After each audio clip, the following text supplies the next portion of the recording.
مقدمے کی سماعت جولائی 1999 میں اپنے انجام کو پہنچی۔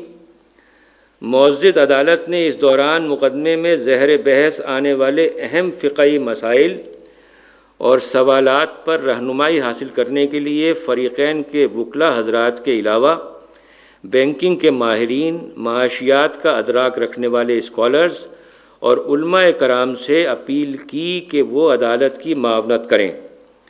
عدالت نے از خود بھی اسلامی بینکاری سے متعلق 1 درجن سے زیادہ قانون دانوں، معاشی ماہرین، محققین اور علماء سے رابطہ کیا، جن میں ڈاکٹر وقار مسعود، ڈاکٹر ارشد زمان، عمر چھاپڑا، پروفیسر خورشید احمد، مولانا حافظ عبدالرحمن مدنی، عبدالجبار خان، خالد مساق، ابراہیم سادات، ڈاکٹر نواب حیدر نقوی، سید طاہر، مولانا گوہر رحمان، ایس ایم حسن، خالد مجید، سبقت اللہ، ڈاکٹر ضیاء الدین احمد اور ایس ایم ظفر جیسے ممتاز ماہرین شامل تھے۔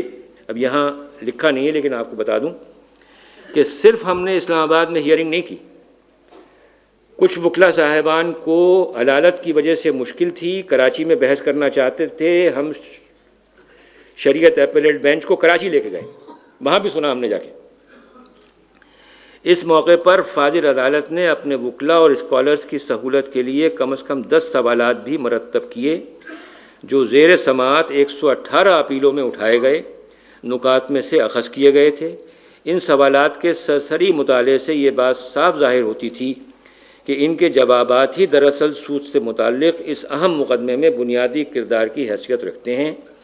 اس مقدمے کی سماعت اور بحث کے دوران عدالت کے سامنے فریقین کی طرف سے 500 سے زائد کتب کے حوالہ جات پیش کیے گئے۔ جدید اور قدیم معاشی کتب و جرائد کے بے بہا ذخیرے میں سے اہم اقتباسات کی نقول عدالت کے ریکارڈ پر لائی گئیں اور 1500 سال میں لکھی جانے والی قرآنی تفاسیر اور فقہی آراء کے ہزاروں صفحات پر مشتمل سود سے متعلق مباحث کو عدالت کے علم میں لایا گیا۔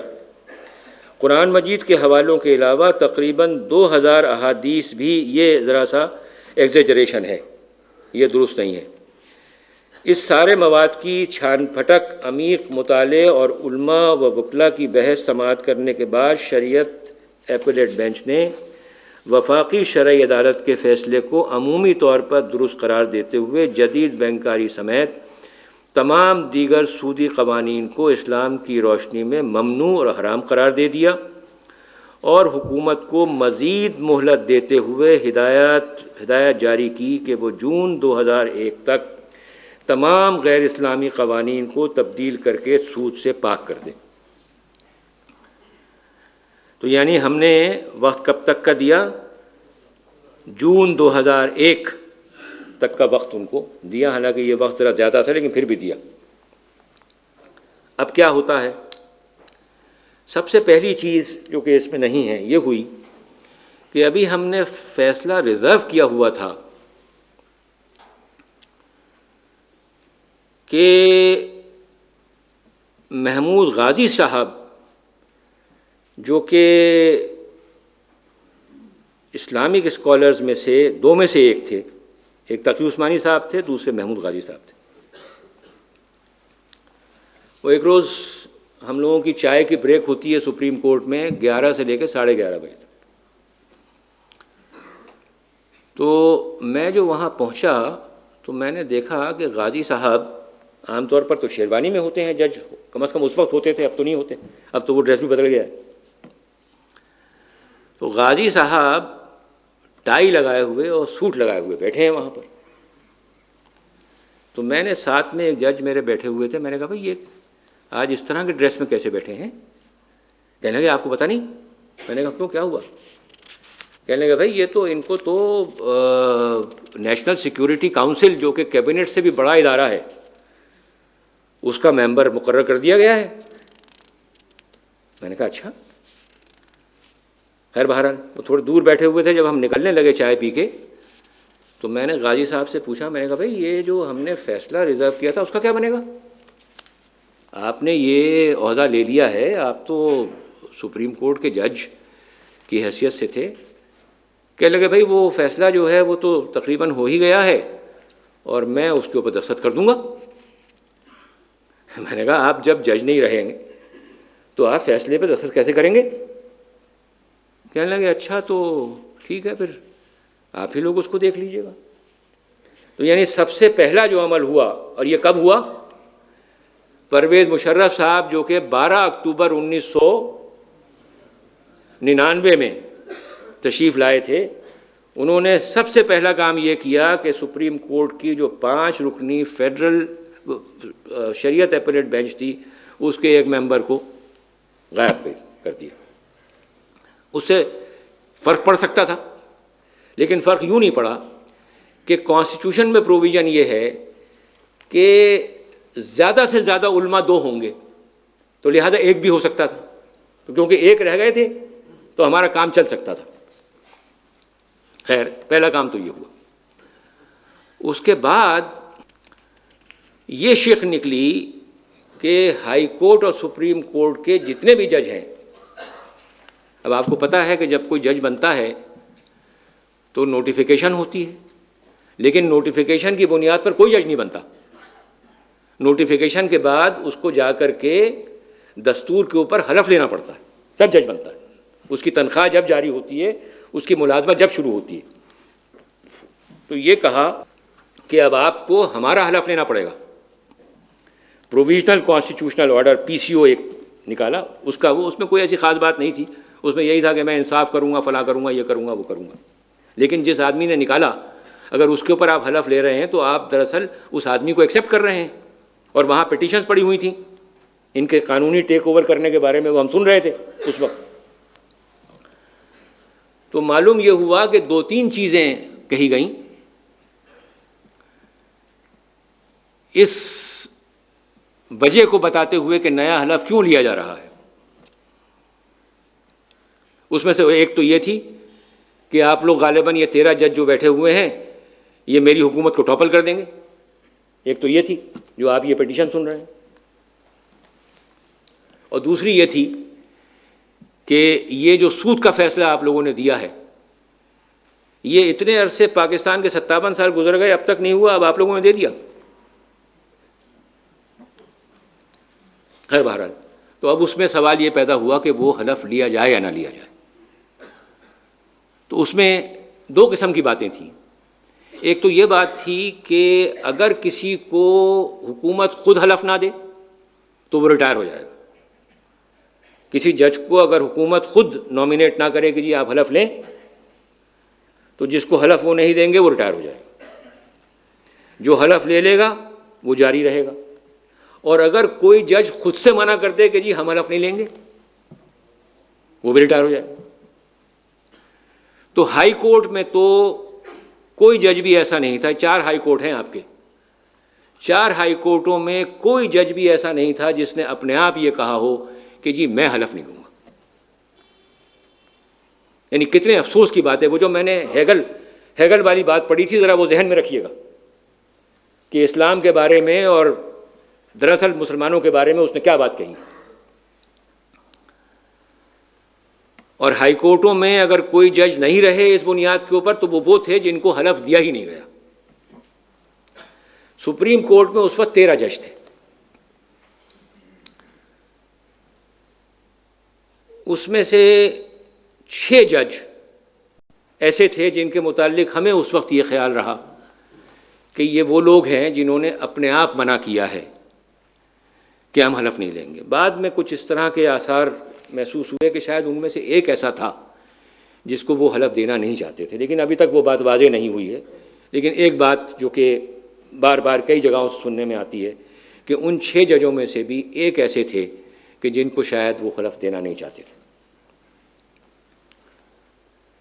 تو اب رہ گئے 7 جج۔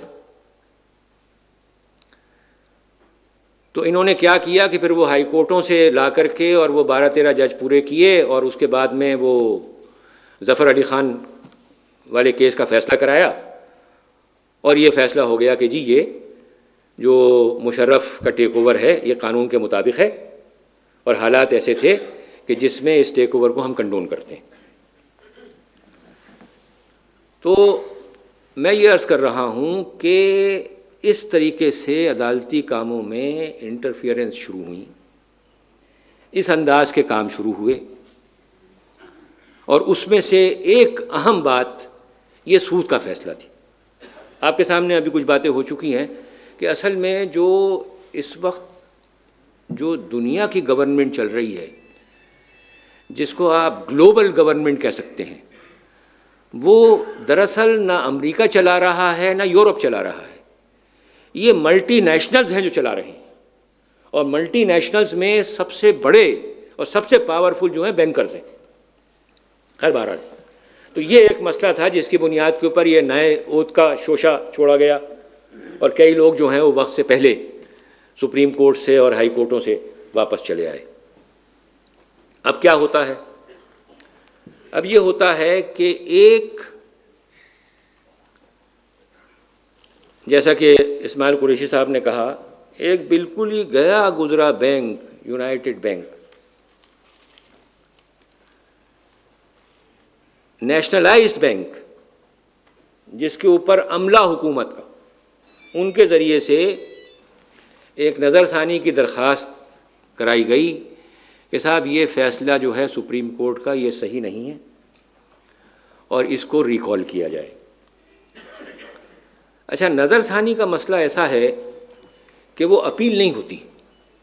اپیل میں تو یہ ہوتا ہے کہ آپ کسی چھوٹی عدالت سے بڑی عدالت کے پاس جاتے ہیں، اور وہاں تو ساری باتیں سنی جا سکتی ہیں، لیکن نظر ثانی جو ہے وہ وہی عدالت کرتی ہے کہ جس کا فیصلہ ہو، وہ کوئی بڑی عدالت نہیں کرتی۔ اور اگر وہ جج اس وقت موجود ہوں جنہوں نے فیصلہ دیا ہے، تو وہ نظر ثانی کے لیے معاملہ انہی ججوں کے پاس رکھا جاتا ہے، دوسرے جج بھی نہیں بیٹھتے اس میں۔ تو اب یہاں پر کیا ہوا کہ خلیل الرحمن خان وہاں نہیں، محمود غازی پہلے نیشنل سیکورٹی کاؤنسل کے ممبر ہو گئے، پھر کیبنٹ کے ممبر ہو گئے، منسٹر ہو گئے، وہ وہاں نہیں۔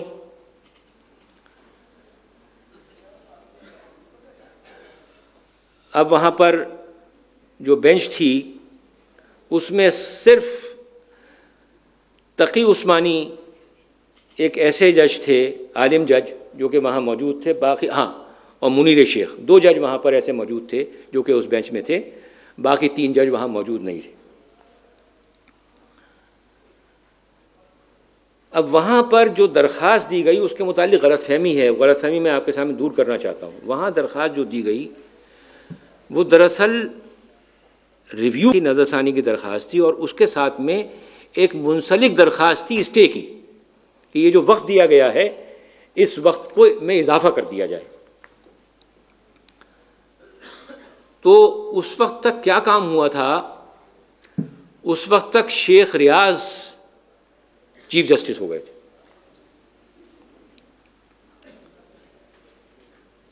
اور جو اخبارات میں ہم نے دیکھا تو انہوں نے بڑی باتیں کیں کہ صاحب ہم تو مسلمان ہیں، آپ لوگوں میں سے بھی کسی کو یاد ہوگا شاید، یہی ہم تو مسلمان ہیں، ہم اس فیصلے کو کیسے ریکال کر سکتے ہیں، اور ہم تو زیادہ سے زیادہ تھوڑا وقت آپ کو دے سکتے ہیں، تو ہم آپ کو 1 سال کا وقت دے رہے ہیں۔ اب اگر یہ بات تھی، آپ 1 سال کا وقت ان کو دینا بھی چاہتے تھے، حالانکہ کوئی جواز نہیں تھا دینے کا، تو آپ جو ریویو کی درخواست تھی اس کو تو خارج کر دیتے، وہ خارج نہیں کی، اس کو وہاں رکھا کہ اس کو آگے کام میں لیا جائے گا۔ اب آگے کیا ہوتا ہے کہ 1 سال کی مدت بڑھائی، ابھی مدت وہ پوری نہیں ہوئی کہ وہ ریویو کی درخواست پھر کھڑی ہوئی، کیونکہ نیا سال شروع ہوتا ہے 1 جولائی سے، 1 جولائی آنے سے پہلے وہ پھر کھڑی ہوئی۔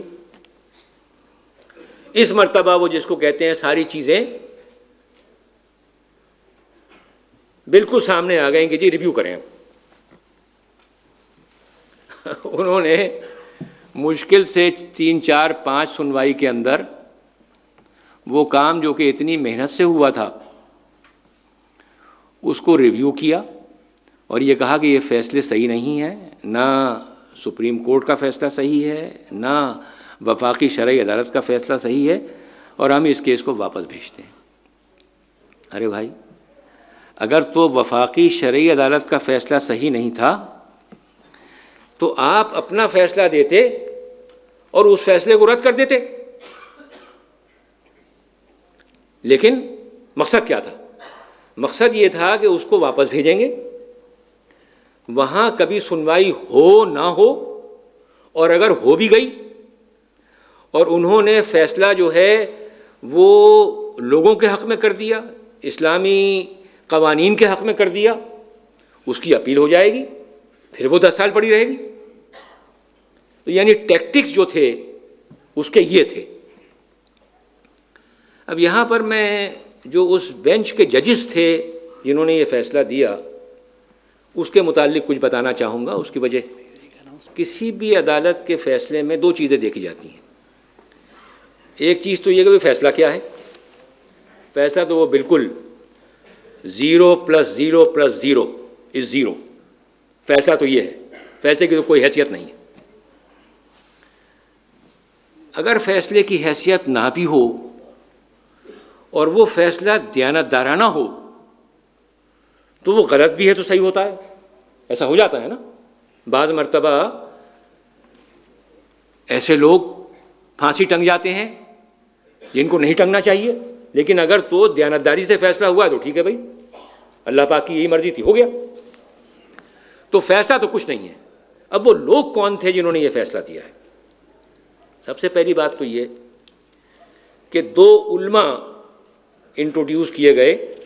ہاں، وہ جو 2 جج رہ گئے تھے ابتدائی بینچ میں سے، اس میں سے منیر شیخ تو کیونکہ سپریم کورٹ کے ریگولر جج تھے، ان کے ساتھ تو کچھ ہو نہیں سکتا تھا۔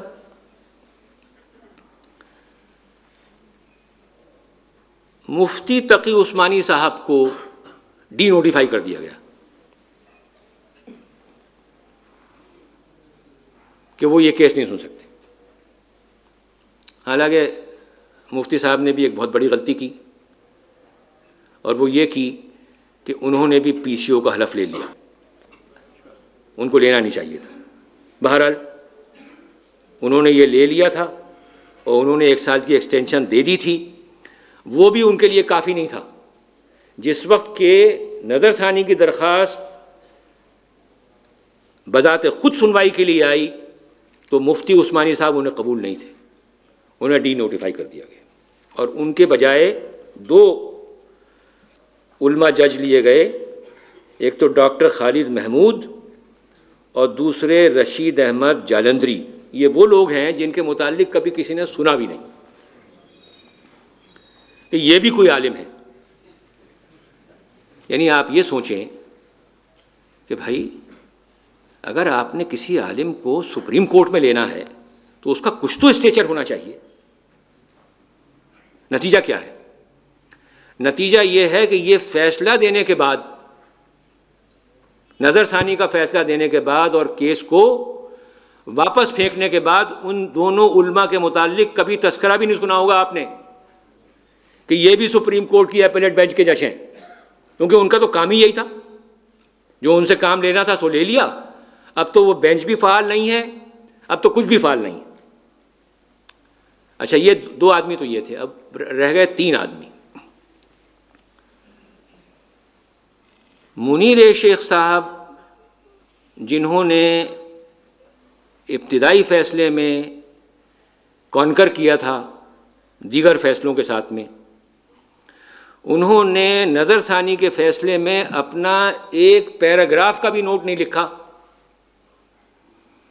کہ جی مجھے کیا ہو گیا تھا، میں نے وہ غلط فیصلہ کیسے دے دیا۔ ایک پیراگراف کا نوٹ بھی نہیں ہے ان کا۔ چلیں، منیر صاحب کا یہ ہوا۔ دوسرے 2 جج رہ گئے۔ ایک صاحب تو وہ تھے فاروق صاحب، یہ پشاور ہائی کورٹ کے چیف جسٹس تھے اور یہ ریٹائر ہو گئے تھے، اور ان کو ریٹائر ہونے کے بعد پھر پی سی او کی عہد دے کر کے ان کو لایا گیا تھا۔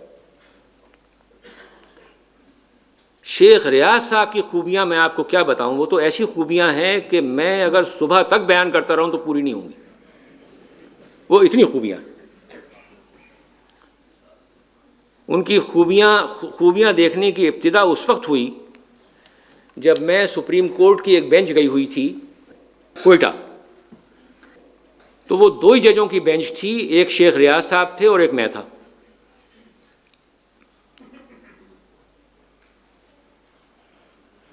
وہاں پر ہم ایک ہی سپریم کورٹ کا جو ججز ریسٹ ہاؤس ہے وہاں ٹھہرے ہوئے تھے۔ وہاں ایک کمرہ میں ان کے پاس تھا، ایک اس کے برابر میرے پاس تھا۔ رات کو پتہ نہیں خبر نہیں 1 بجے آتا تھا، 2 بجے آتا تھا، اللہ جانتا ہے کس وقت آتا تھا۔ صبح میں کیس شروع ہو تو بحث ہو رہی ہے، اب کوئی بات دریافت کرنے کے لیے دیکھو شیخ ریاض کی طرف، سو رہے ہیں، لہو لعاب کے الگ شوقین۔ ایک بات میں وہ کہنا چاہتا ہوں جو کہ میں نے جس کے متعلق سوچا کہ میں یہ کہوں یا نہ کہوں، لیکن کہنا چاہیے۔ یہ جو قادیانی حضرات کے جو خلیفہ ہیں، انہوں نے ایک وقت یہ اعلان کیا تھا کہ بلوچستان کی آبادی تھوڑی ہے، اور اگر احمدی حضرات وہاں جا کر کے سیٹل ہو جائیں تو وہاں افیکٹو بھی ہو جائیں گے، اور وہاں ہمارا جو پیغام ہے وہ پھلے پھولے گا۔ یہ باقاعدہ اعلان ہے ان کے خلیفہ کا۔ تو شیخ ریاض کی فیملی وہ فیملی ہے جو کہ مائیگریٹ کر کے کوئٹہ میں جا کے سیٹل ہو گئی تھی۔ اب یہ جو لوگ ہیں ان میں سے بہت سارے ایسے لوگ ہوتے ہیں جو ظاہر نہیں ہوتے کہ ہم کون ہیں۔ اب ایک اور جج ہمارے ساتھ تھے، ان کا نام تھا منور احمد مرزا۔ ان کے متعلق جب میں وکالت میں تھا، بینچ کے اوپر بھی تھا، کئی جگہ سننے میں آتا تھا کہ در حقیقت یہ احمدیوں میں سے ہیں، لیکن اتنے عمدہ اخلاق کا وہ آدمی تھا، اتنی پیاری اور میٹھے وہ باتیں کرتا تھا کہ وہ یقین نہیں آتا تھا ان باتوں کا، کہ طبیعت میں یہ آتی تھی کہ ہو نہیں سکتا ہے کہ ایسا ہو۔ کبھی شام کو اگر دیر ہو گئی، ہم لوگ وہاں سپریم کورٹ ججز اینکلوو ہے تو وہاں پر ججوں کے مکانات ہیں برابر، ان کے گھر پر گئے ہوئے تو وہیں اپنے چادر لان میں منگا کر کے اور وہیں نماز باجماعت ان کے اپنے گھر پہ ہم نے پڑھی ہے۔ تو اور جیسے میں نے آپ سے کہا خوبیاں ایسی کہ میں وہاں، جیسے میں نے آپ سے بتایا، کراچی میں آپریشن کر کے وہاں پڑا ہوا تھا میں ہاسپٹل، متواتر ہر 2 روز کے بعد 3 روز کے بعد اس کا ٹیلی فون ضرور آتا تھا۔ اب جب میں ریٹائر ہو کر یہاں آ گیا تو ایک صاحب سے میری ملاقات ہوئی، ان کا تعلق بھی کوئٹہ سے تھا، تو وہاں تذکرہ نکلا منور احمد مرزا کا۔ اچھا، اتنے عرصے میں ان کا انتقال بھی ہو گیا، منور احمد مرزا جو ہیں حیات نہیں ہے۔ تو ان کے متعلق تذکرہ نکلا، وہ کہنے لگا وہ صاحب کہنے لگے کہ میں کوئٹے سے میرا تعلق ہے۔ تو میں نے کہا بھائی کوئٹے میں تو ہمارے وہ جج ہوتے تھے، بڑا اچھا آدمی تھا وہ۔ خیر ان کا تذکرہ نکلا، وہ کہنے لگے ہاں جی میں ان کو جانتا تھا اور ہم لوگ تو بچپن میں ساتھ کھیلے کودے ہیں۔ کہنے لگا وہ تو احمدی تھے۔ اب آپ بتائیے اس سے اسٹرانگ ایویڈنس اور کیا ہو سکتی ہے؟ پہلے تو باتیں ہم نے سنی تھیں، اے سے سن لیا، بی سے سن لیا، سی سے سن لیا، لیکن یہ تو ایک اس قسم کی گواہی جو کہ بچپن میں جو شخص ساتھ رہا ہے وہ کہہ رہا ہے کہ جی فلاں ہے۔ تو مجھے خدشہ جو ہے وہ یہ ہے کہ یہ شیخ ریاض ان سیٹلرز میں تھے جو کہ وہاں جا کے سیٹل ہوئے، اور یہ بالکل ممکن ہے کہ یہ بھی دراصل احمدی ہوں۔ احمد بھی ان کے ساتھ میں نام کے لگا ہوا ہے، ریاض احمد، احمد تو میرے نام کے ساتھ بھی ہے لیکن بہرحال میرے ساتھ اور بھی کچھ ہے لیکن ان کے ساتھ تو صرف احمد ہی ہے۔ بہرحال اب میں ان 3 ججوں کی کہانی مکمل کر کے آپ کو فارغ کرنا چاہتا ہوں کیونکہ وقت بہت زیادہ ہو گیا ہے۔ اب وہاں پر ایک ایسی چیز ہوئی ان لوگوں کے ساتھ میں اور اس شخص کے ہاتھ سے ہوئی کہ جس کو انہوں نے فائدہ پہنچایا تھا۔ یعنی یہ شیخ ریاض اینڈ پارٹی جو ہے یہ وہ پارٹی ہے کہ جس نے مشرف حکومت کو ہر لحاظ سے فائدہ پہنچایا۔ پہلے تو وہ غیر قانونی حکومت تھی، اس کو لیگلائز کیا، لا آف نیسیسٹی کے ماتحت تو یہ مرد کو عورت کر دیں، عورت کو مرد کر دیں، ان کا کیا ہے؟ پہلے تو یہ کام کیا تھا۔ اس کے بعد انہوں نے جو نظر ثانی میں جو کارنامہ انجام دیا، تو اتنے بڑے کارنامے تھے ان کے۔ اب وہاں پر کیا کیا انہوں نے، وہ جو لیگل فریم ورک آرڈر لے کر کے آئے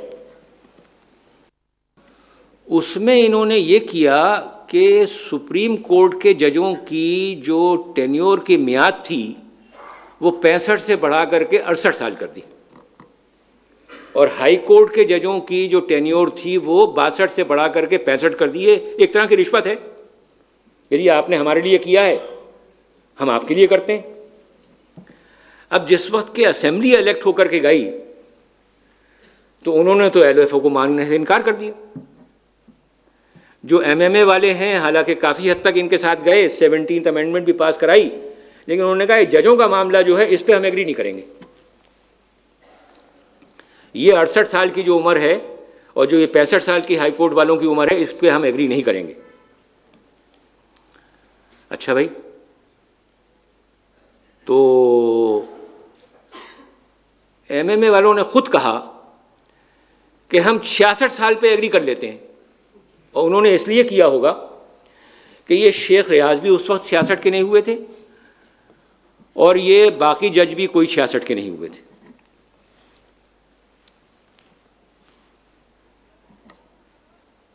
اس پر موجودہ حکومت کو خیال آیا ہوگا کہ اگر تو ہم نے ان کو یہ 2-4 مہینے بھی چھوڑ دیا تو یہ پتہ نہیں ہمارا کیا کریں گے۔ انہوں نے کہا نہیں جی، یا تو 68 رہے گا اور یہ 65 ہوگا، نہیں تو وہ جو ایل ایف او جو ہے اس میں 68 نکل گیا اور 17th امینڈمنٹ میں 65 اور 62 واپس آ گئے۔ نتیجہ کیا ہوا کہ ایک ہی قلم سے شیخ ریاض، منیر شیخ اور فاروق تینوں ریٹائر ہو گئے، اور بھی 1-2 جج ہوئے، لیکن میں نے جو خاص طور پر بات نوٹ کی وہ یہ دیکھی کہ انہوں نے اتنا بڑا کام کیا تھا، اللہ پاک سے جنگ کرنے کو للکارا تھا، اور اللہ پاک نے انہی لوگوں کے ہاتھ سے کہ جن کے لیے انہوں نے اتنے کام کیے تھے ان کا قلع کما کیا، اور ایسے حالات میں کیا کہ جب کہ ایم ایم اے والے کہہ رہے تھے کہ ہم 1 سال اور دینے کو تیار ہیں، اور اس میں یہ تینوں ٹھہر جاتے، ان کا ٹائم تھا، لیکن حکومت نے یہ کہا نہیں جی 65 ہی کرو تاکہ یہ 1 منٹ میں جائے۔ تو اس طریقے سے جو لوگ یہ کام کیا کرتے ہیں، اللہ پاک کے جو انداز ہیں، اللہ پاک کے جو طریقے ہیں وہ ایسے ہیں کہ ہم آسانی سے سمجھ نہیں سکتے ان کو، اور جو صحیح لوگ کام کرتے ہیں وہی ٹھیک رہتے ہیں، اور جو الٹے پلٹے کام کرتے ہیں ان کے ساتھ ایسا ہی کچھ ہوتا ہے۔ اب میں اختتام کلام سے پہلے 2-3 باتیں کرنا چاہوں گا۔ اب سوال یہ ہے کہ اب جب کہ یہ کیس واپس چلا گیا ہے شریعت کورٹ میں تو پھر کیا کرنا چاہیے؟ پہلی بات تو یہ ہے کہ جن لوگوں نے پہلے پیروی کی تھی، اسماعیل قریشی صاحب یہاں بیٹھے ہیں، انہیں پیروی کرنی چاہیے، اور اس بات کی بالکل پرواہ نہیں کرنی چاہیے کہ فیصلہ ان لوگوں کے حق میں ہوتا ہے یا خلاف ہوتا ہے، فیصلہ ان سے لینا چاہیے۔ اگر تو ایک فیصلہ ہوا تو ایک پارٹی اپیل میں جائے گی، دوسرا ہوا تو دوسری پارٹی اپیل میں جائے گی، اس کی پرواہ نہیں کرنی چاہیے، کم از کم وہاں سے معاملہ نمٹانا چاہیے، اور پھر جس وقت کہ وہاں سپریم کورٹ میں معاملہ جائے تو اس کے پھر طریقہ کار کیا ہوگا وہ اس وقت دیکھنے کی بات ہے۔ علاوہ ازیں کچھ ہماری ذمہ داریاں بھی ہیں۔ سود کا نظام یہاں قائم ہے. تقریباً ہر بینک کا یہی مسئلہ ہے جیسے کہ آپ کو بتایا گیا، اور یہ تو حضور صلی اللہ علیہ وسلم کی حدیث ہے کہ ہم نے سپریم کورٹ کے فیصلے میں اسے کوٹ کیا ہے.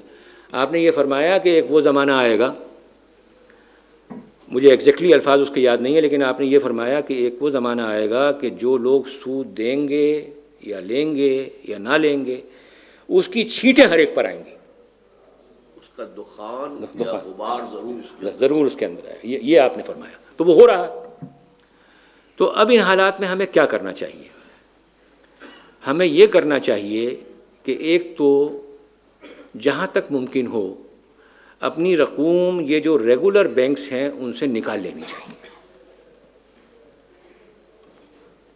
اور جو انویسٹمنٹ بینکس ہیں، کئی انویسٹمنٹ بینکس ہیں، جتنا بھی تھوڑا بہت سرمایہ ہے اس میں لے جا کر کے رکھنا چاہیے. نتیجے کے طور کے اوپر جب اکثر لوگ یہ کرنے لگ جائیں گے تو ان کو احساس ہوگا کہ جب تک ہم اسلامک بینکنگ پراپر طریقے سے انٹروڈیوس نہیں کریں گے اس وقت تک ایسے حالات بھی ہو سکتے ہیں کہ ہمارے بینک بیٹھ جائیں.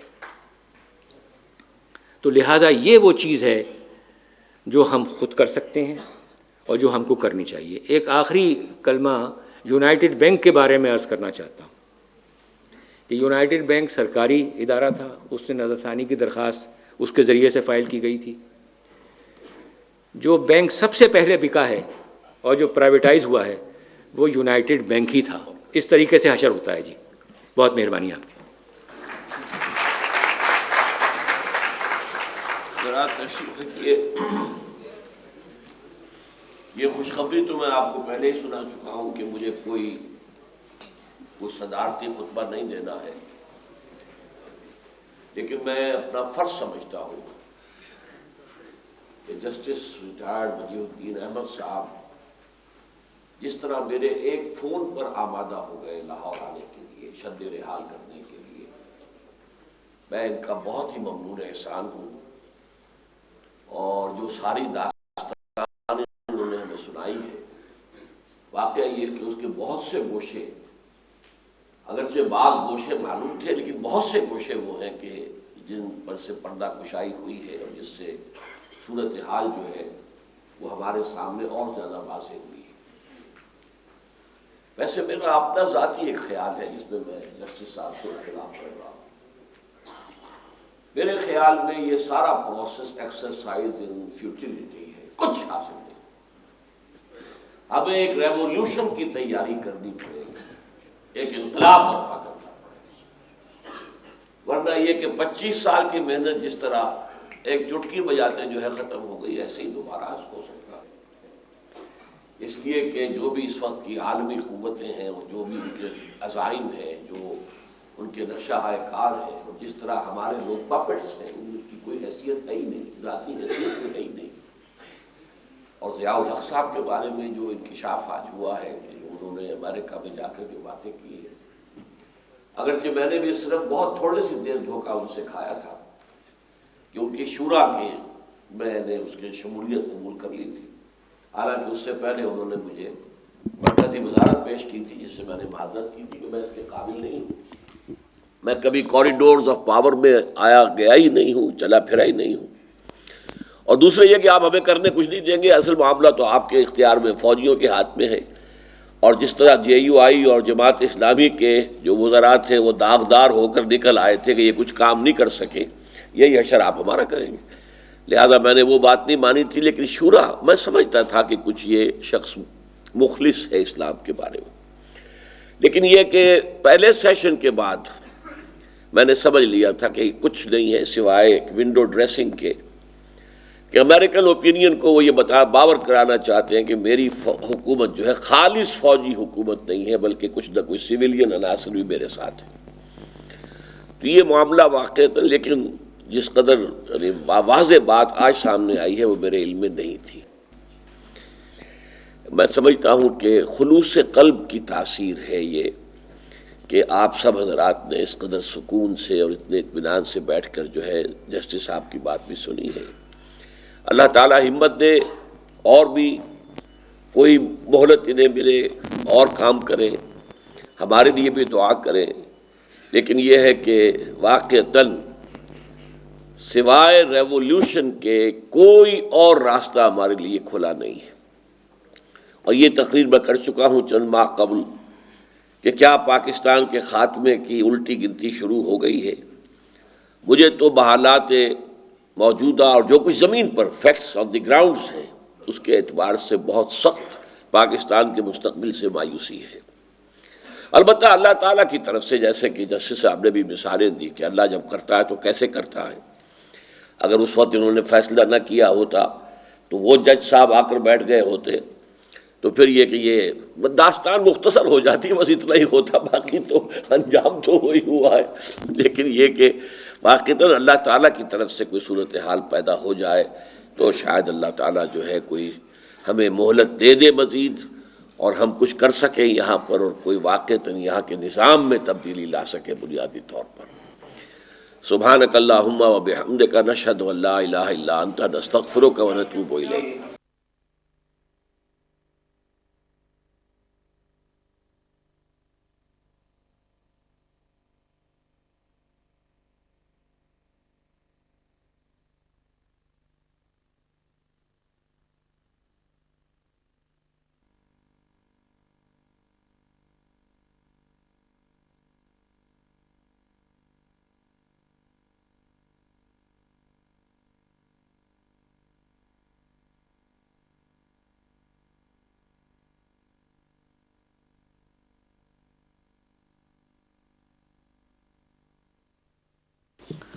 باقاعدہ کارروائی سے پہلے میں آج کی مجلس کے صدر محترم ڈاکٹر اسرار احمد صاحب سے درخواست کرتا ہوں کہ وہ اسٹیج پر اپنی کرسی پر تشریف لائیں. اس کے علاوہ آج کی تقریب کے مقررین میں سے جناب پروفیسر عبید اللہ صاحب سے بھی گزارش ہے کہ وہ اپنی مخصوص نشست پر تشریف لائیں. ہمارے دوسرے مقرر جناب عبد الودود خان صاحب سے بھی گزارش ہے کہ وہ بھی اسٹیج پر تشریف لے آئیں. آج کے پروگرام کی ترتیب کچھ اس طرح ہے کہ آغاز میں مجھے کچھ عرضداشت پیش کرنی ہے. اسلامی بینکاری کے لیے جو ممکنہ اساسات ہیں ان کی کچھ وضاحت میں آپ کے سامنے رکھوں گا. اس کے بعد ہمارے دوسرے مقرر پروفیسر عبید اللہ صاحب انشاءاللہ آپ کے سامنے لیکچر دیں گے. ان کے لیکچر کا موضوع ہے ٹائم ملٹیپل کاؤنٹر لون. اور اس کے بعد ہمارے بزرگ مقرر جناب عبد الودود خان صاحب یہاں پر تقریر کریں گے. وہ بھی ٹائم ملٹیپل کاؤنٹر لون ہی کے حوالے سے کچھ اور باتوں کی طرف توجہ دلائیں گے جو پروفیسر عبید اللہ صاحب کی گویا گفتگو میں شامل نہیں ہوں گی. اس کے علاوہ آج ہمارے ساتھ شریک ہوں گے انجینئر سلیم اللہ صاحب بھی، جو معروف ایک سیاستدان بھی ہیں، لیڈر ہیں، اور اس سلسلے میں انسداد سود کے ضمن میں ان کا ایک بڑا مثبت کردار رہا ہے. کچھ مختصر سی گفتگو ان کی بھی ہوگی، اور آخر میں صدر مجلس کا خطبہ ہوگا. اب سب سے پہلے سود کی متبادل اساسات کے حوالے سے جو عرضداشت مجھے پیش کرنی ہے میں اب اس کا آغاز کرتا ہوں. الحمدللہ وکفا والصلاة والسلام علی عبادہ الذین اصطفیٰ اما بعد فاعوذ باللہ من الشیطان الرجیم بسم اللہ الرحمن الرحیم. قال اللہ تعالی احل اللہ البیع وحرم الربا صدق اللہ العظیم. رب اشرح لی صدری ویسر لی امری واحلل عقدۃ من لسانی یفقہوا قولی.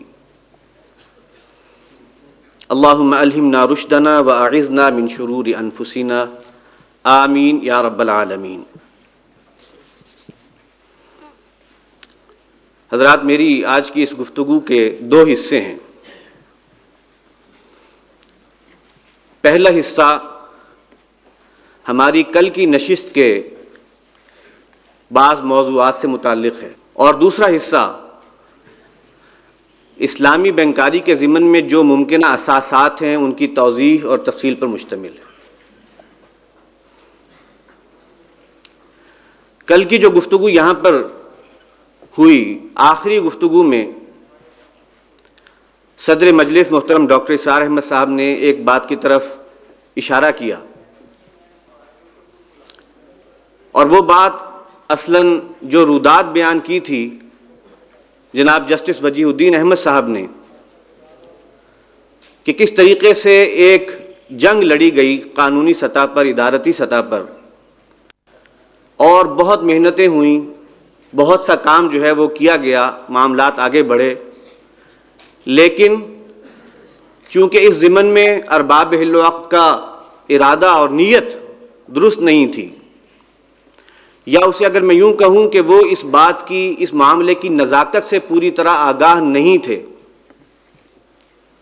اس لیے بالآخر کیا ہوا کہ وہ تمام 20-30 سال کی محنت اور جد و جہد کو بالآخر ایک ہی گویا فیصلے کے ذریعے سے زمین تک پہنچا دیا گیا۔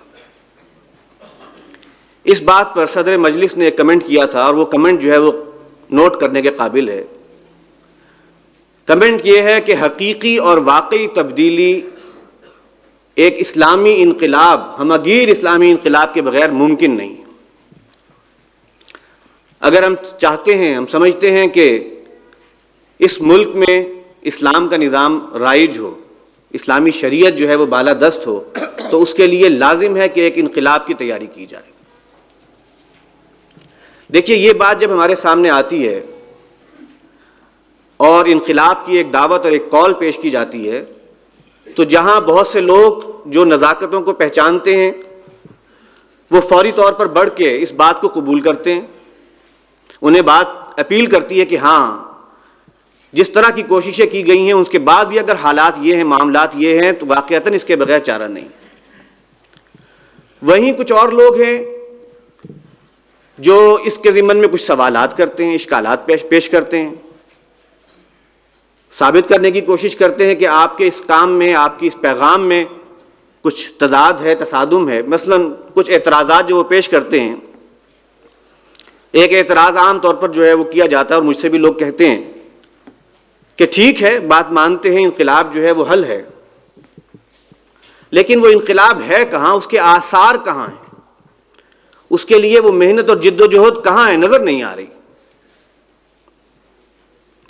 اور اگر وہ انقلاب کوئی ایسا ہے، اس کی جزیات کیا ہیں، کیا معاملات جو ہیں وہ اس وقت آج سے فرق ہوں گے، کس انداز سے بات جو ہے وہ چل رہی ہوگی، یہ ایک بہت ہی سوال ہے جو کہ لوگ باقاعدہ ایک جینوئن سوال کے طور پر پیش کرتے ہیں۔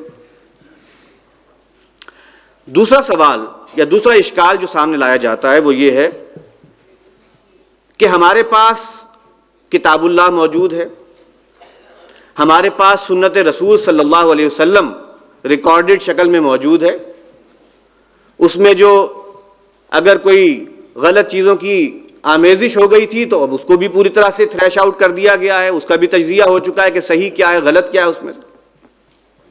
اسی طرح سے جو ہمارے ائمہ تھے، اسلاف تھے، خاص طور پر جو اہل سنت کے اہم مسالک ہیں، اس کے جو ائمہ ہیں، انہوں نے بھی اجتہاد کی، اپنے اپنے دور میں آراء دیں، بڑے معاملات کے ساتھ ساتھ جزیات تک کے ضمن میں جو ہے انہوں نے آراء دے دیں، چیزیں بات سامنے پیش کر دیں۔ اگر یہ سب باتیں موجود ہیں تو کیا وجہ ہے، کیا ضرورت ہے کہ ہم کسی انقلاب کا انتظار کریں؟ آج وہ کام ہم کیوں نہیں کر سکتے، ان چیزوں کو اختیار کیوں نہیں کر سکتے؟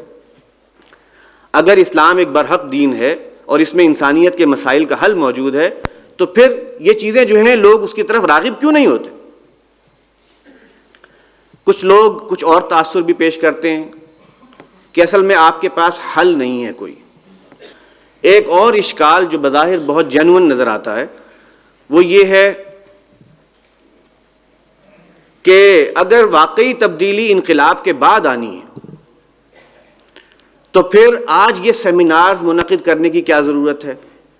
آج لوگوں کے ذہنوں میں جو ہے گویا اس کے ضمن میں اگر کوئی چیز ہے تو گلٹ پیدا کرنے کی کیا ضرورت ہے؟ پوری طرح سے کوشش کی جائے اور اس انقلاب کے لیے جو ہے جد و جہد کو مرتکز کر دیا جائے۔ آج اس متبادل کو پیش کرنا جو ہے وہ معنی دارد، یہ کیا باتیں ہیں آج جو کی جا رہی ہیں؟ یہ ایک مکس قسم کا گویا ایک اس کے اوپر تبصرہ، اشکال اور سوالات پیش کیے جاتے ہیں۔ میں چاہتا ہوں کہ بہت ہی اختصار کے ساتھ اس کے ضمن میں چند باتیں عرض کر دوں تاکہ ہماری اس اسٹریٹجی کا جو ہم محنت کر رہے ہیں، جو جد و جہد کر رہے ہیں، اس کے نکات سامنے آ جائیں۔ دیکھیے، یہ ہماری ایک کنسیڈرڈ اوپینین ہے، ہمیں سوچی سمجھی رائے ہے کہ حقیقی اور واقعی تبدیلی جو صحیح معنوں میں اسلامی شریعت کے مطابق تبدیلی ہے، وہ انقلاب کے بغیر ممکن نہیں۔ کل کی جو گفتگو تھی جسٹس صاحب کی، وہ ایک گفتگو گویا اس بات کا ایک بہت ہی بین ثبوت ہے کہ جو کچھ مرضی کر لو، اگر وہ انقلاب کے لیے ایک طاقت فراہم نہ ہو، ایک قوت فراہم نہ ہو، اور وہ جذبہ جو انقلاب کے پیچھے ہوتا ہے وہ فراہم نہ ہو، کوئی مثبت تبدیلی نہیں آتی، بات وہیں کی وہیں رہتی ہے۔ درست ہے کہ آج انقلاب کے آثار کہیں نظر نہیں آ رہے، لیکن یہ بات سوچ لیجئے کہ ہم اگر اس بات کا دعویٰ کر رہے ہیں تو بحمد اللہ اس انقلاب کے لیے اپنی جد و جہد کو جاری رکھتے ہوئے کر رہے ہیں، اسے ہم اپنا دینی فریضہ سمجھتے ہوئے کر رہے ہیں، اور اسے ختم نبوت اور تکمیل رسالت کا ایک تقاضا سمجھتے ہوئے کر رہے ہیں۔ لہٰذا وہ کام، وہ جد و جہد ہماری جاری ہے۔ ہاں، اس کے ساتھ یہ چیزیں جو ہیں وہ کیوں کی جاتی ہیں، اس کی وجوہات ہیں۔ دیکھیے، انقلاب کے بعد ہم کون سا نظام قائم کریں گے، یہ نہیں ہے کہ وہ کوئی بہت ہی اجنبی نظام ہوگا، کوئی ایسا جو ہے نظام ہوگا جس میں کوئی معصیت نہیں ہوگی، کوئی جرم نہیں ہوگا، یا یہ ہے کہ بالکل ہم آج سے جو ہے پہیے کو پیچھے لوٹا دیں گے سارے سلسلے کو، اور آج سے 1400 سال پہلے کا کوئی نظام جو ہے ایسا جس میں کہ آج کی جو ڈیولپمنٹس ہیں وہ نہیں ہوں گی، ایسے کسی نظام کی ہم بات نہیں کر رہے۔ ہم وہی قرآن و سنت کا نظام جو موجود ہے، اور وہی ائمہ جو ہمارے گزرے ہیں اور انہوں نے جو اجتہاد کیے ہیں اور جو گویا ہمارے سامنے حل پیش کیے ہیں مسائل کے، انہی باتوں کو گویا انقلاب کے بعد انہی چیزوں کو جو ہے ہم انفورس کرنا چاہیں گے، جو کہ آج عملاً ممکن نہیں ہے۔ بہت ہی مختصر ایسی باتیں ہوں گی یا چند باتیں ایسی ہوں گی جس میں آپ یہ کہہ سکتے ہیں کہ ایک ایسا اجتہاد کرنا پڑے کہ جو بالکل نئے سرے سے ہو، جس میں پہلے سے کوئی بات کہیں سنی نہ گئی ہو۔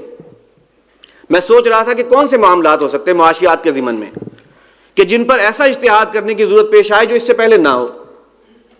مثال کے طور پر ایک بات ذہن میں آئی، ایک صورت ذہن میں آئی کہ پیپر کرنسی ہے، الیکٹرانک منی ہے، یہ ایک نئی صورت نظر آتی ہے، اور اس کے بارے میں گویا ہم کہہ سکتے ہیں کہ بالکل جو دور تھا، ابتدائی دور تھا اسلام کا، اس میں کوئی خاص اس طرح کی چیز رائج نہیں تھی۔ سونے اور چاندی کے سکے تھے اور ان کے ساتھ جو ہے مسائل بتا دیے گئے، احکام الربا دے دیے گئے۔ سونے اور چاندی کے سکوں کو ختم نہیں کیا گیا، لیکن ان احکام کے مطابق جو ہے وہ ان کو پابند کر دیا گیا، ان کے لین دین کو پابند کر دیا گیا، لیکن پیپر کرنسی نہیں تھی۔ پیپر کرنسی آج ہے، تو کیا یہ کوئی نئی صورتحال ہے؟ بالکل۔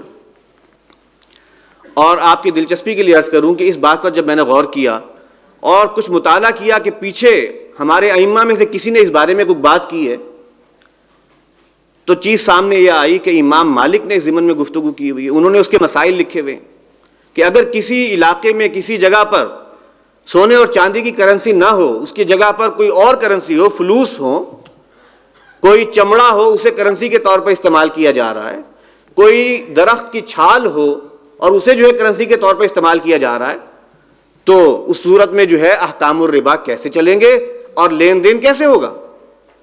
اور واقعہ یہ ہے کہ کئی معاملات میں انہوں نے اس کا جو ہے حق ادا کر دیا، اور ان چیزوں کو، ان اجتہادات کو استعمال کرتے ہوئے آج پیپر کرنسی کے بارے میں کوئی حکم دینا مشکل کام نہیں ہے، بہت ہی کوئی خاص معاملہ ہوگا جس پر کوئی نئی رائے لانی پڑے۔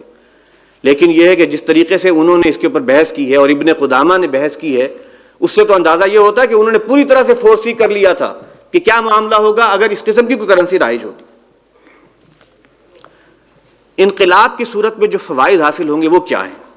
دیکھیے، انقلاب، اسلامی انقلاب کا مطلب ہے ایسے حالات کہ جس میں شریعت کی مکمل بالادستی ہو، کوئی اف اینڈ بٹ کا امکان نہ ہو۔ آج ہمارے لیے کیا ہوتا ہے، کسی معاشرتی مسئلے کے اوپر جو ہے کوئی بات کی جائے تو سوال پیدا ہوتا ہے کہ فلاں قسم کے طبقے کو کون جو ہے وہ منائے گا، خواتین کو کون جو ہے وہ چپ کرائے گا اور ان کو کون جواب دے گا۔ معاشی مسائل ہیں تو بینکرز کا کیا بنے گا، ہمارے اور مفاد یافتہ طبقات ہیں ان کا کیا بنے گا؟ لیکن جب انقلاب آ جاتا ہے تو پھر حالات ایسے ہوتے ہیں کہ پھر اس قسم کے جو بھی تحفظات ہیں وہ ثانوی درجے کے ہو جاتے ہیں. پھر اس بات کا امکان ہوتا ہے کہ شریعت کو مکمل طور پر بالادست ایک نظام کے طور پر رائج کیا جائے. لہٰذا وہ بہترین حالات ہوتے ہیں کسی بھی قسم کے جس میں تبدیلی جو ہے وہ انٹروڈیوس کرائی جا سکے. اور پھر اکثر علمی اور شرعی مسائل پر جو کنفیوژنز پیدا ہو جاتی ہیں ان کا خاتمہ بھی انقلاب کے بعد ہی ممکن ہے.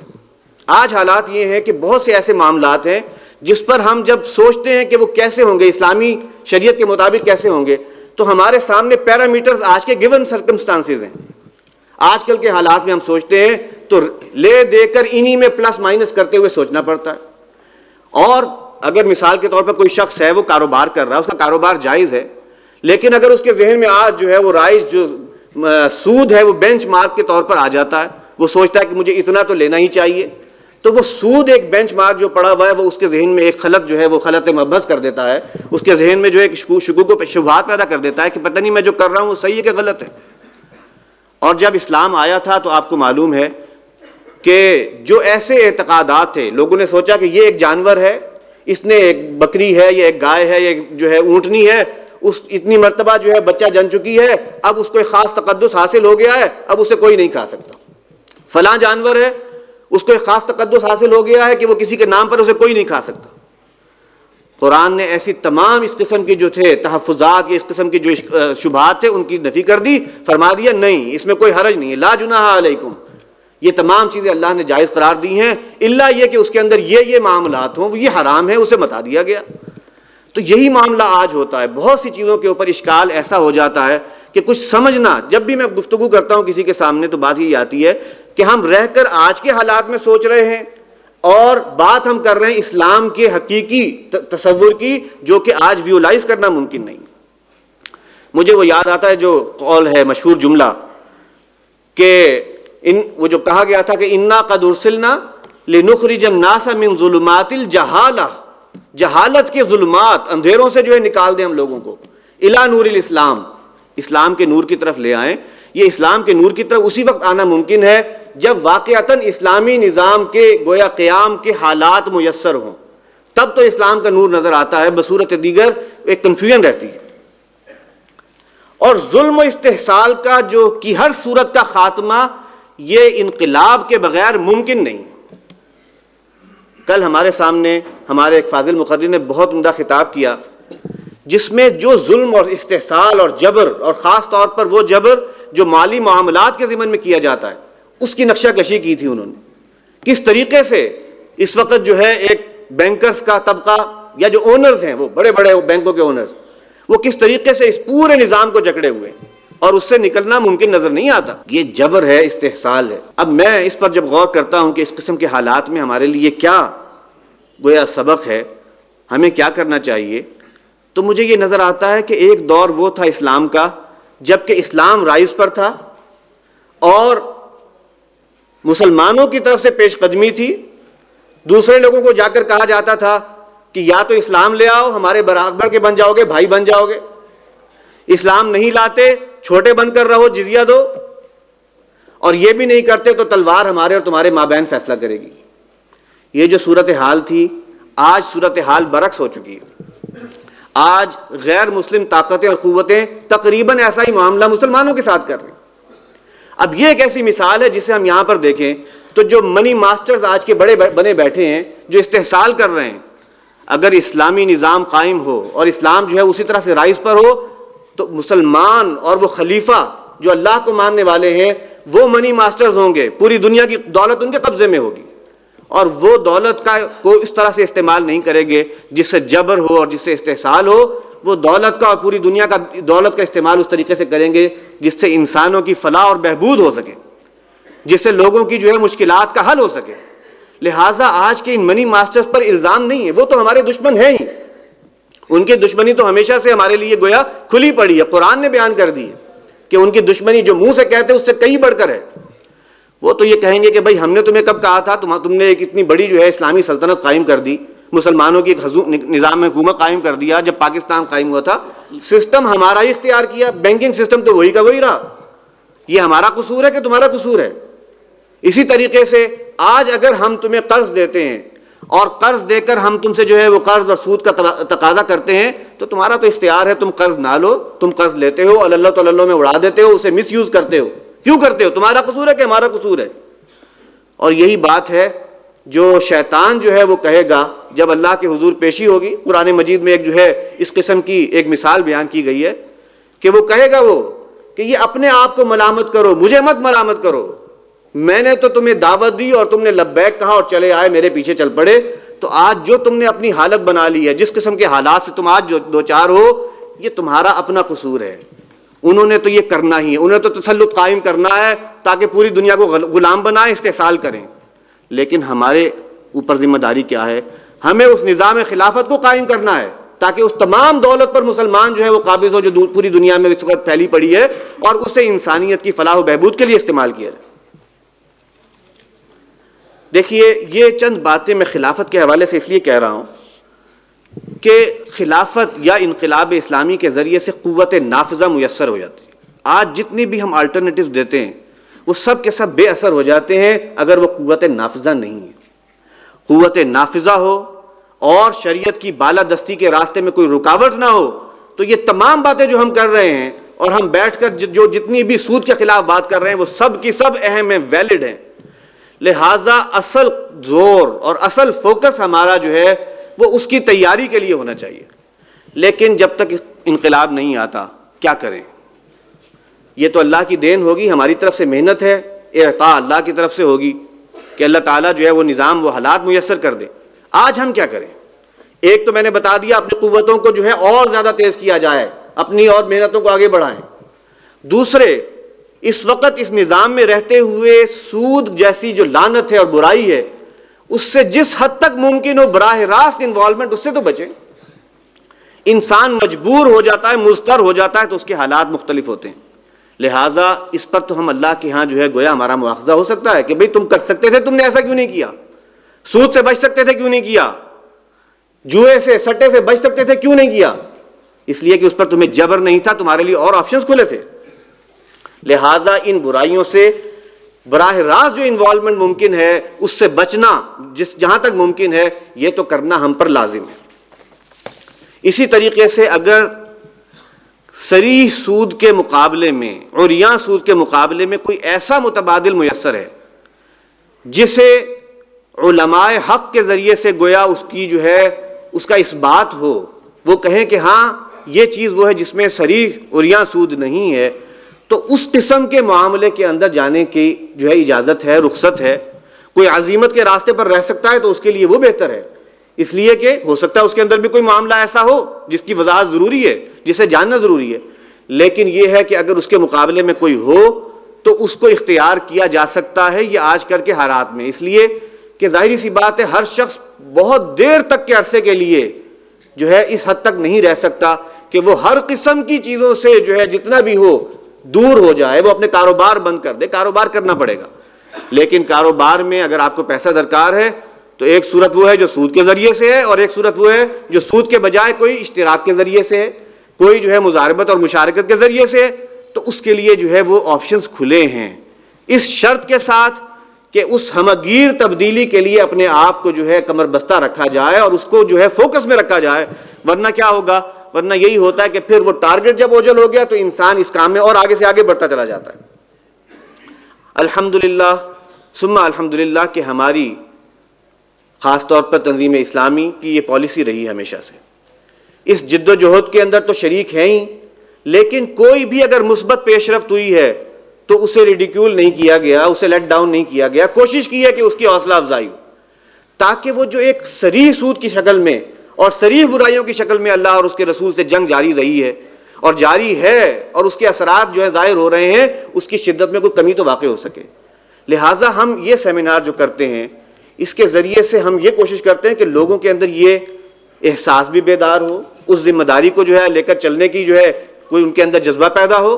اور پھر یہ ہے کہ اگر کوئی شخص کر سکتا ہو، میں بہت سے ایسے لوگوں کو جانتا ہوں، نام لینے کی ضرورت نہیں ہے، ان کے سامنے جب گفتگو کرتا ہوں اور وہ مجھے بعد میں بتاتے ہیں کہ جی میں نے فلاں سود چھوڑ دیا، میں نے فلاں سودی کاروبار سے جو ہے وہ میں نے منع ہو گیا، تو واقعہ یہ ہے کہ میں اللہ سے جو ہے دل میں شکر ادا کرتا ہوں اللہ کا کہ اگر کسی شخص کو یہ ہمت اور توفیق ہوئی ہے، ہو سکتا ہے میں اگر اس کی جگہ پر کھڑا ہوں تو میرے اندر وہ ہمت اور توفیق نہ ہو. لہٰذا جو بھی اس کام میں آگے بڑھتا ہے اس کے لیے میں سمجھتا ہوں کہ مبارکباد ہے، اسے اس کام میں مزید جو ہے اپنے آپ کو پختہ کرنا چاہیے. اور اس ضمن میں آخری بات عرض کرتا ہوں، وہ یہ ہے کہ اس انقلاب کے بعد کے حالات جو بھی ہوں گے اس کا آج علمی سطح پر احاطہ کرنا بھی بہت ضروری ہے. اس لیے کہ اگر واقعتاً حالات وہ آ جائیں، اللہ کی طرف سے جو ہے وہ انقلاب ہمیں گویا عطا ہو جائے، اسلامی نظام اور شریعت کا نظام عطا ہو جائے، اور پھر اگر ہم بیٹھ کر سوچنا شروع کریں کہ وہ نظام کیا ہوگا، مالیاتی نظام کیا ہوگا، فلاں ٹرانزیکشنز کیسے ہوں گی، فلاں کیسے ہوں گی، تو ہو سکتا ہے کہ ہمارے سوچتے سوچتے ہم اتنا تاخیر کر دیں کہ اس دوران اس کاؤنٹر ریولوشن کی جو فورسز ہیں وہ برسر پیکار ہو جائیں اور ہماری اس ساری جد و جہد کو جو ہے ناکامی کا سامنا کرنا پڑے. لہٰذا آج اس کا علمی احاطہ کرنا، اسے جو ہے آج ایک مربوط شکل میں پیش کرنا، یہ ایک بہت اہم معاملہ ہے. اگر یہ کام قیام پاکستان سے پہلے ہوا ہوتا کہ آج کے دور میں اسلامی نظام معیشت کیا ہے، تو میں سمجھتا ہوں کہ قیام پاکستان وہ اتنا بڑا ایک واقعہ ہوا تھا کہ اس کے نتیجے میں ایک بہت بڑی تبدیلی کے ساتھ جو ہے وہ آگے بڑھا جا سکتا تھا. لیکن ہماری بدقسمتی کہ ہمارے پاس کوئی چیز تیار نہیں تھی، لہٰذا وہی نظام جو تھا ایک بینکنگ کا وہ رائج کرنا پڑا، اور جب ایک دفعہ چل پڑا تو پھر اس سے واپس ہی اور اس سے ہٹنا جو ہے بہت مشکل ہو جاتا. یہی معاملہ جو ہے مجھے ہمارے ایک دوست باسط بلال وہ بتایا کرتے تھے کہ ٹرینیداد کا کوئی علاقہ تھا، وہاں پر کوئی بہت بڑی جماعت، ایک بڑی جماعت تو نہیں، کوئی جماعت تھی جو اسلام کے لیے کام کر رہی تھی، اسلامی انقلاب کے لیے. بہت زیادہ ان کے کانسیپٹس کلیئر نہیں تھے، لہٰذا نتیجہ یہ ہوا کہ جب ان کی ایک موومنٹ ایک سٹیج پر پہنچی اور انہوں نے جو ہے وہ اوور کم کر لیا، کئی اہم مقامات پر قبضہ کر لیا، تو جب قبضہ کر لیا اور اب مل کر بیٹھے اور سوچا کہ اب کیا کرنا ہے، تو ان کے سامنے یہ بات واضح نہیں تھی کہ اب کیا کرنا ہے. اور اس کے بعد وہ اسی سوچ و بچار میں تھے، پریشانی میں تھے کہ اس کے بعد پھر جو ہے وہ آرمی وغیرہ نے جو ہے اپنی ساری اسٹرینتھ کو ری گین کیا اور انہیں جو ہے وہ ہٹا دیا. اب یہ ایسے واقعات جو ہیں، اللہ نہ کرے کہ کسی اس قسم کے کوئی واقعے کا ہمیں بھی جو ہے وہ سامنا کرنا پڑے. لہٰذا ایک علمی احاطہ کرنا اور اس کو جو ہے ایک بہترین انداز میں جو ہے وہ پیش کرنا، یہ آج کی ضرورت ہے اور انقلاب کے بعد کی ضرورت ہے. اب میں اپنی گفتگو کے دوسرے حصے کی طرف آتا ہوں، اور وہ یہ ہے کہ شریعت نے اس قسم کے کام جسے ہم فائنانسنگ کہتے ہیں، جو کہ بینکنگ کے ذریعے سے ہوتا ہے، اس کے لیے کیا اساسات فراہم کی ہیں.